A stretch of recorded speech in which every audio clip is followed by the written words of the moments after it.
असम से पूज्य स्वामी जी महाराज व श्रद्धेय आचार्य जी का वर्षों पुराना संबंध रहा है।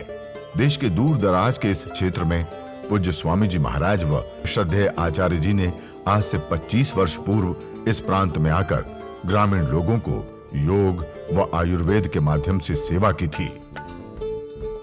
कुछ वर्षों से पतंजलि योग पीठ यहाँ पर शिक्षा, स्वास्थ्य, गौपालन, जड़ी बूटी, कुदरती खेती पर जोर देकर स्थानीय लोगों को आत्मनिर्भर बनाने की योजनाएं चला रहा है।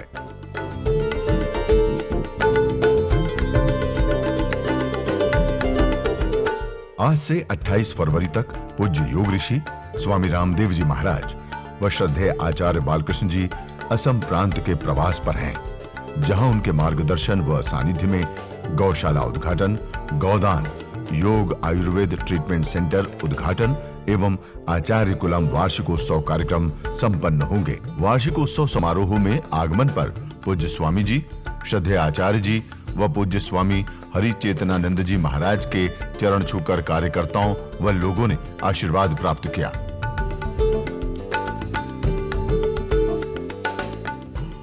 पतंजलि द्वारा स्थानीय स्तर पर जैविक खेती किए जा रहे प्रयासों से वहां अब फसलों के उन्नत बीज तैयार किए जा रहे हैं।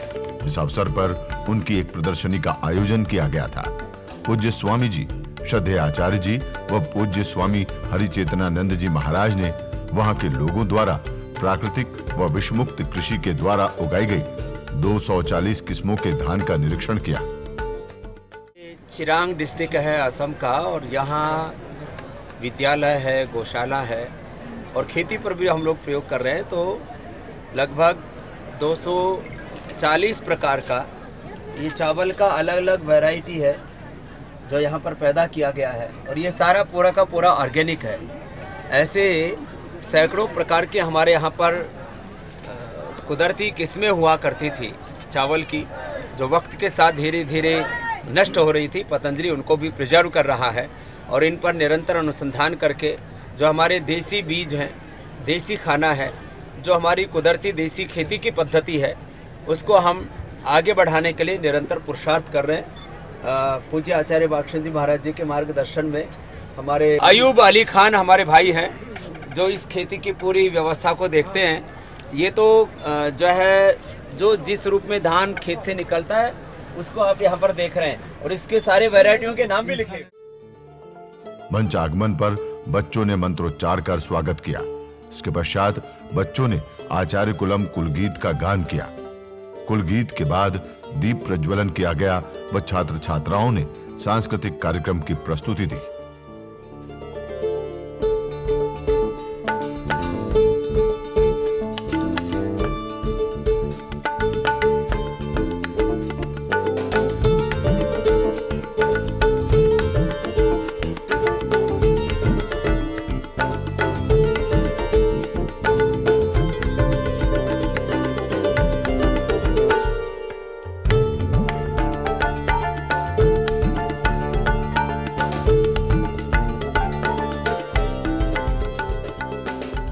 स्वामी जी, श्रद्धेय आचार्य जी व पूज्य स्वामी हरि चेतनानंद जी महाराज के हाथों से श्रेष्ठ प्रदर्शन करने वाले छात्र छात्राओं को पुरस्कृत किया गया।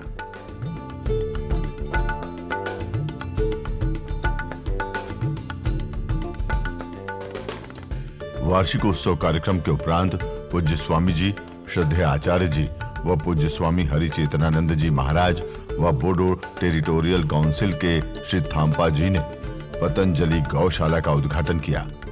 इस गौशाला में पूज्य स्वामी जी व श्रद्धेय आचार्य जी के मार्गदर्शन में भारत के देशी नस्लों की गायों का संवर्धन व अनुसंधान का कार्य भी चलेगा। पूज्य स्वामी जी व श्रद्धेय आचार्य जी ने इस गौशाला का भ्रमण किया व गौ माता को गोग्रास खिलाया। इसके पश्चात पूज्य स्वामी जी व श्रद्धेय आचार्य जी ने वहां के ग्रामीणों को 800 उन्नत देशी नस्ल की गायों का दान दिया। प्रथम चरण में देशी नस्ल की गीर, साहिवाल, थारपारकर, राठी, कांकरेज, हरियाणवी इत्यादि गायों को दान कर स्थानीय लोगों को आत्मनिर्भर बनने एवं स्वावलंबन के लिए उनकी खेती को उन्नत बनाने की योजना है। इस क्षेत्र के सर्वांगीण विकास की दिशा में सामाजिक, आर्थिक व राष्ट्रीय उत्थान का अब तक का ये सबसे बड़ा अभियान है।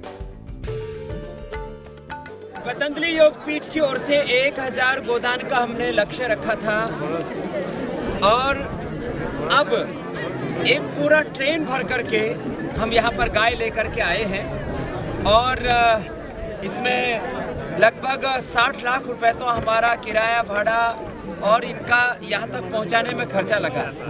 करोड़ों रुपए का ये गोवंश हमने हमारे यहाँ पर बोडोलैंड के हग्रामा जी, खाम्पा जी और यहाँ के स्थानीय लोगों का इच्छा था कि उत्तर भारत की जो श्रेष्ठ नस्ल की गाय हैं, इसमें हरियाणवी नस्ल भी, इसमें थारपारकर भी, इसमें राठी भी, इसमें साहिवाल भी है, इसमें कांकरेज भी है, अलग अलग भारतीय नस्ल की गायें हैं और उनको हम लेकर के आए हैं।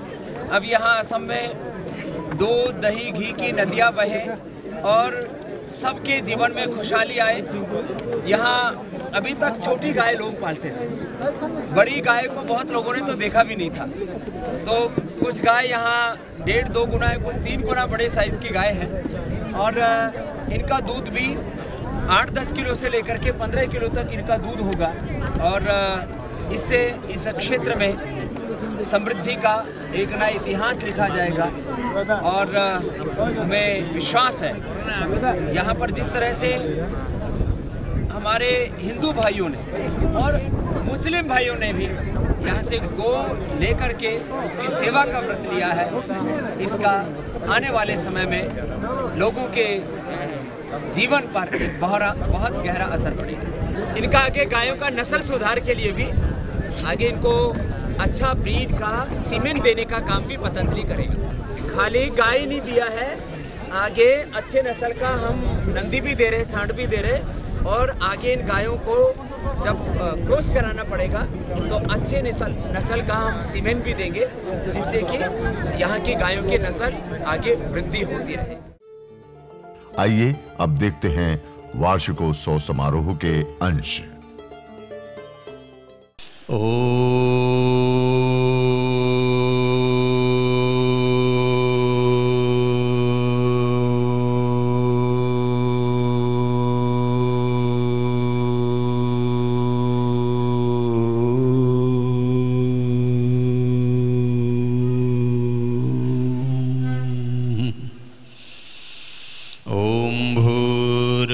स्वः तत्सवितुर्वरेण्यं भर्गो देवस्य धीमहि धियो यो नः प्रचोदयात्। ओम शांति शांति शांति। मेरे साथ मिलकर के एक भजन बोलेंगे सब। प्रभु जी तनी से दया कर दो, प्रभु जी इतनी से दया कर दो, हमको भी तुम्हारा प्यार मिले, हमको भी तुम्हारा प्यार मिले, कुछ और भले ही मिले ना मिले, कुछ और भले ही मिले ना मिले, प्रभु दर्शन का अधिकार मिले, प्रभु दर्शन का। हम जन्म जन्म के प्यासे हैं, हम जन्म जन्म के प्यासे हैं, और तुम करुणा के सागर हो, प्रभु तुम करुणा के सागर हो, करुणा निधि से करुणा रस की, करुणा निधि से करुणा रस की, एक बूंद हमें एक बार मिले, एक बूंद हमें एक बार मिले। प्रभु जी इतनी सी दया कर दो, प्रभु जी इतनी सी दया कर दो, हमको भी तुम्हारा प्यार मिले, हमको भी तुम्हारा प्यार मिले। प्रभु दर्शन का अधिकार मिले, प्रभु दर्शन का अधिकार मिले। बोलिए सच्चिदानंद भगवान की, भारत माता की, गौ माता की। आज ये तीसरा वार्षिक उत्सव हो रहा है आचार्य कुलम चिरांग का, और इस उत्सव में हमें आशीर्वाद देने के लिए जहाँ एक और हमारे परम पूज्य श्रद्धेय आचार्य बालकृष्ण जी हैं, वहीं हरिद्वार से एक हमारे और दूसरे बहुत बड़े साधु महात्मा आए हैं, महामंडलेश्वर श्रद्धेय स्वामी हरि चेतनानंद जी महाराज जी। उनका एक बार सबकी ओर से बहुत बहुत अभिनंदन। हमारे यहाँ के डीजीपी भाई अनुराग जी जो हमारे पड़ोसी हैं, रुड़की से हैं, और इतनी प्रशस्त सेवाएं दे रहे हैं, तो हमारे अनुराग जी का भी एक बार डीजीपी साहब का बहुत बहुत अभिनंदन है। और हमारे भाई सुधाकर जी हमारे एसएसपी साहब हैं यहाँ, और हमारे सारे पुलिस फोर्सेस के सभी प्रशासन के सब अधिकारी जवान, सारे हमारे मीडिया कर्मी, और यहाँ असम प्रदेश में बोडोलैंड में इन सेवाओं को आगे बढ़ाने में निरंतर पुरुषार्थ कर रही हमारी श्रद्धामयी साध्वी स्वरूपम जी, हमारे पूज्य स्वामी अनंत देव जी और प्रवीर देव जी, और उनके साथ साथ हमारे धीरेन्द्र ब्रह्मचार्य जी, और हमारे सभी आचार्य कुलम के प्रिंसिपल और टीचर्स, और सारे हमारे प्यारे स्टूडेंट्स के साथ साथ संगठन के सभी हमारे कार्यकर्ता भाई राकेश जी के नेतृत्व में सब बहुत पुरुषार्थ यहाँ पर कर रहे हैं। एक बार सबका सबकी ओर से बहुत बहुत अभिनंदन। हम अभी आपको योग सिखाएंगे, एक स्वस्थ जीवन पद्धति के बारे में बताएंगे। कल मैंने कहा था कि भारत की संस्कृति के दो बड़े पहलू हैं, योग और युद्ध। राम और रावण का युद्ध हुआ, तब से भारत राम की उपासना करता आया, क्योंकि उन्होंने असुरत्व का संहार किया, रावण का विनाश किया। कृष्ण और कंस में हम कृष्ण की इसलिए पूजा करते हैं कि उन्होंने धर्म की स्थापना के लिए परित्राणाय साधूनां विनाशाय च दुष्कृतां धर्म संस्थापनार्थाय संभवामि युगो युगो का उद्घोष किया, और वैसा करके दिखाया। कई दिनों से भारत की तरफ निगाह थी दुनिया की। हमारे 40 से ज़्यादा जवान शहीद हो गए, और रोज सीमाओं से हमारी शरकटी जवानों के शव आते थे, शरीर चीथड़ा चीथड़ा हो जाता था, और हम कुछ कर नहीं पाते थे, बेबस लाचार से नजर आते थे। हमारे कल एयरफोर्स के जवानों ने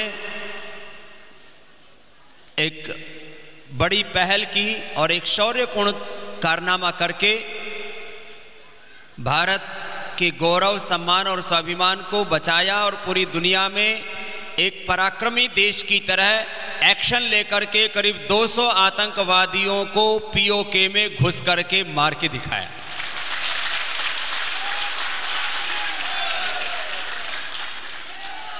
तो हमारे एयरफोर्स के जवानों ने उन आतंकवादियों के अड्डों को ध्वस्त किया और वहां रह रहे करीब 200 से ज्यादा आतंकवादियों को भगवान के यहां पहुंचा दिया। उनका रीमैन्युफैक्चरिंग जरूरी था, वो काम किया भी, तो ये कार्य और आगे चलेगा, क्योंकि यहाँ अभी विराम नहीं है। जीवन तो योगमय और युद्धमय होता है, उसमें निरंतर संघर्ष रहता है। खैर, अब आपके लिए थोड़ा बताते हैं। पहले तो अभी कुछ प्रस्तुतियाँ और बाकी हैं। आचार्य कलम के छोटे छोटे इन बच्चों ने क्लास 1 से लेकर के 4-5 तक के अलग अलग क्लासेस के इन बच्चों ने बहुत अच्छे कार्यक्रम दिए। इनके लिए एक बार जोरदार तालियां हो जाए। हमारे आचार्य कलम के बच्चे बहुत अच्छे हैं। अगली बात,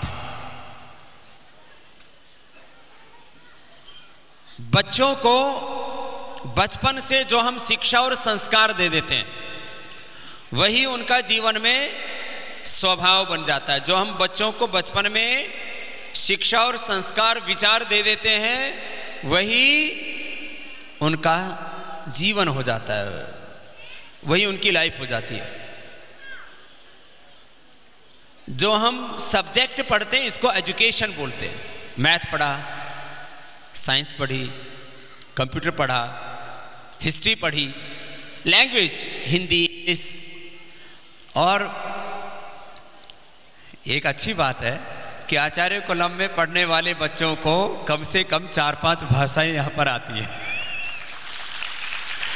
इनको हिंदी भी आती है, असमिया भी आती है, बांग्ला भी आती है, बोरो आती है, तो ये सारे आ गए ना। और इंग्लिश भी आती है और संस्कृत भी आती है। तो इतनी भाषाएं तो शायद किसी स्कूल के बच्चों को आती होंगी। माने एक साथ कई भाषाएं इनको आती है और आपस में प्रेम से रहना भी आता है। नहीं तो भाषाओं के नाम पर ही लोग लड़ाई करते रहते हैं। खैर, अभी बहुत जल्दी ही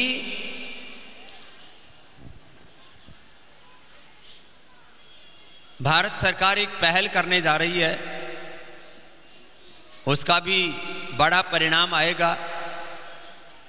1835 में इंडियन एजुकेशन एक्ट बना करके मैकाले ने एक बहुत बड़ा पाप किया था कि भारत की जो परंपरागत शिक्षा थी, अध्यात्म पर आधारित, स्पिरिचुअलिटी और मोरलिटी पर बेस्ड जो हमारा एजुकेशन सिस्टम था, उसको तोड़ करके खाली हमको सब्जेक्ट पढ़ाए जाने लगे।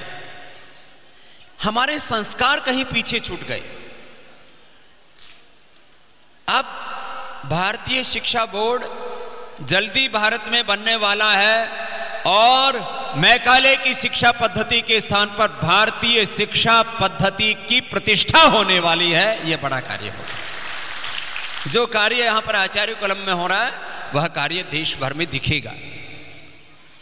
तो एक तो याद रखना, सब्जेक्ट का नॉलेज तो हमको होना चाहिए। पहले बच्चों को अलग अलग सब्जेक्ट सिखाते हैं, बाद में हम प्रैक्टिकल लाइफ में एग्रीकल्चर है, इंडस्ट्री है, सर्विसेज हैं, रिसर्च है, अलग अलग सेक्टर हैं सर्विसेज के, वर्क के, हमारे प्रोफेशन के, उसमें हम काम करते हैं। यहां पर भी जो पीछे आपने प्रवेश किया, हमारे कृषि वैज्ञानिकों ने करीब 250 प्रकार के धान यही चिरांग में लगाए हैं और ऑर्गेनिक तरीके से पैदा किया। और वो स्वास्थ्य के लिए बहुत अच्छा है। वो खेती एक साइंस है। आज आपको गोदान भी करने वाले हैं। असम में बहुत अच्छी गायें हैं। अभी हम रास्ते में भी आ रहे थे, गायों का मेला लगा हुआ था। यहाँ इतनी इतनी गाय होती है, फिर इतनी इतनी होती है, ज्यादा से ज्यादा इतनी होती है। लेकिन अभी आपको हम उधर उत्तर भारत से आपके लिए गाय लेके आए, पूज्य आचार्य जी ने प्रयास किया है, और आपको बड़ी बड़ी गाय जो 8 से 10 किलो तक दूध देंगे ऐसी देने वाले हैं। बहुतों ने तो इतनी बड़ी बड़ी गाय कभी देखी ही नहीं थी छोटी छोटी गाय देखी। तो ये बड़ी बड़ी गाय भी आपको आज देने वाले हैं। गाय के ऊपर भी अनुसंधान करने वाले हैं। फिर यहां खेती में और अनुसंधान का कार्य चल रहा है, स्वदेशी से स्वावलंबन का भी कार्य चल रहा है।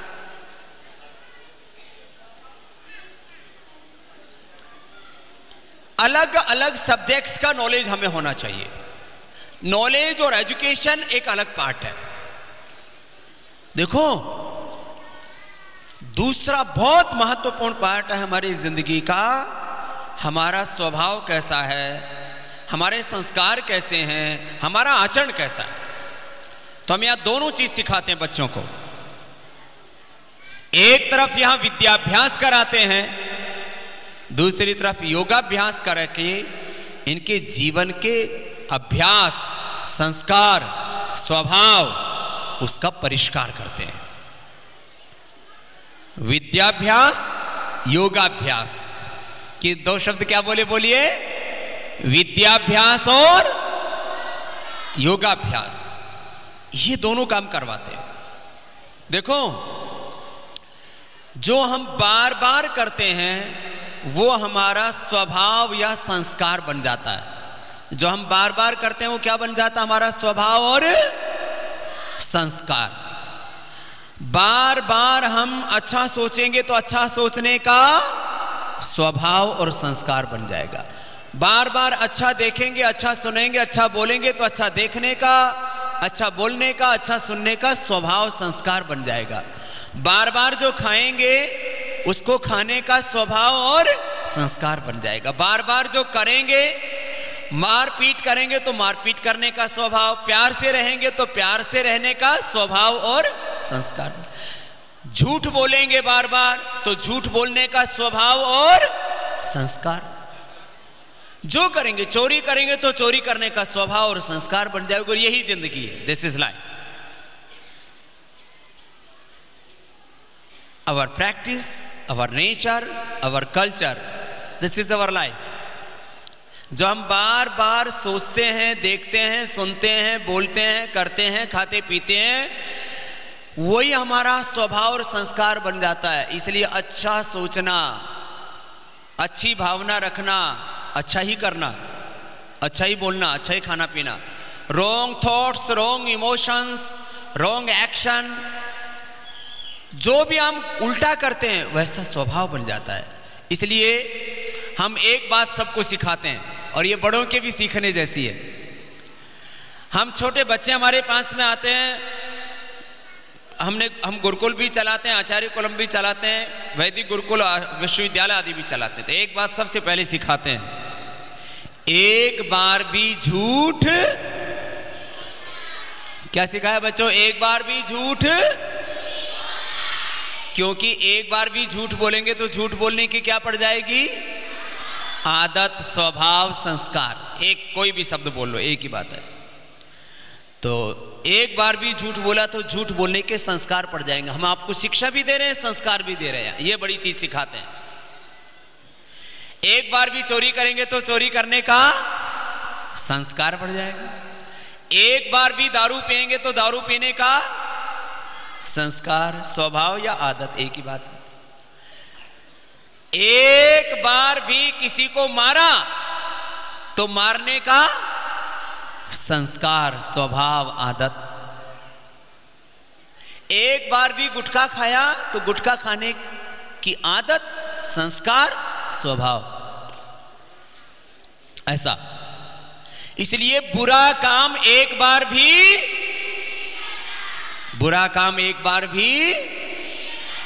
बुरी बात एक बार भी, बुरा विचार एक बार भी दिमाग में नहीं लाना। बुरी चीज एक बार भी आंखों से, बुरी बात एक बार भी कान से, और बुरी बात एक बार भी वाणी से जो लोग गाली बोलते हैं ना, उनको गाली देने की आदत पड़ जाती है। फिर बहुत लोग इस आदत से लाचार हैं उनको गाली दे करके बात करने की आदत पड़ जाती है। आपके घरों में भी कुछ लोग गालियां देते हुए सुनते हो ना आप, क्यों? जिसको ऐसा बोलने में गाली देने की आदत पड़ गई तो वो आदत, वो संस्कार, वो स्वभाव खराब हो गया। इसलिए मैंने भी कुछ अपनी आदतें बनाई। यहां हमारे पूज्य आचार्य जी बैठे, पूज्य स्वामी जी बैठे, हम लोगों ने अपनी आदतें बनाई। सुबह जल्दी उठने की आदत, योग करने की, अच्छे अच्छे काम करने की, पुरुषार्थ करने की। देखो, एक पुरुषार्थ करने की आदत है और एक ऐसी है पढ़ते नहीं, पढ़ने की आदत नहीं, काम करने की आदत नहीं, जल्दी उठने की आदत नहीं, योग करने की आदत नहीं, कम खाने की आदत नहीं। उल्टा करते हैं, देर तक सोना, देर से उठना, ज्यादा खाना, मेहनत नहीं करना, पढ़ाई में भी मेहनत नहीं करना, घर में खेत में माता पिता के साथ भी मेहनत नहीं करना। हमने आदत यही बनाई। तो सुबह उठ करके हमारी क्या आदत है? योग करने की। क्या आदत है बोलो? योग करने की। फिर दिन भर पुरुषार्थ करने की। दिन भर क्या करने की? अभी जैसे बच्चे हैं आप, तो आपको यहाँ आचार्य कॉलम में आते हो तो किस में पुरुषार्थ करना है? पढ़ाई करने में। फिर घर में जाते हो तो थोड़ा बहुत काम भी करते हो कि नहीं करते? कुछ बच्चे करते हैं, छोटे छोटे काम भी किया करो, उससे काम करने की क्या पड़ेगी? आदत। नहीं तो निकम्मे हो जाओगे। हैं? जो काम नहीं करता उसको क्या बोलते हैं? निकम्मा। निष्कर्मण्य नहीं होना आपको, निकम्मा नहीं होना आपको, प्रमादी नहीं होना। हम दो शब्द सिखाते हैं, पुरुषार्थ जीवन है और प्रमाद ही मृत्यु है। पुरुषार्थ ही बोलो जीवन है और प्रमाद ही, जो पुरुषार्थ नहीं करते, प्रमाद करते हैं, वो जीते जी मर जाते हैं।